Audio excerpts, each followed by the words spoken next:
How to fix error 280 on Roblox Mobile. Hi everyone, welcome back to our channel. So if you're seeing the error code 280 when you're trying to play Roblox on your phone or your tablet, don't worry, it's usually easy to fix.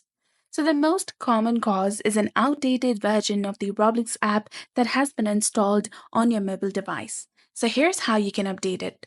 Go to your Play Store or App Store according to your device, either you're using your Android device or your iPhone. And then click on the search bar in the top and then search for Roblox application. Once you find it, tap on it.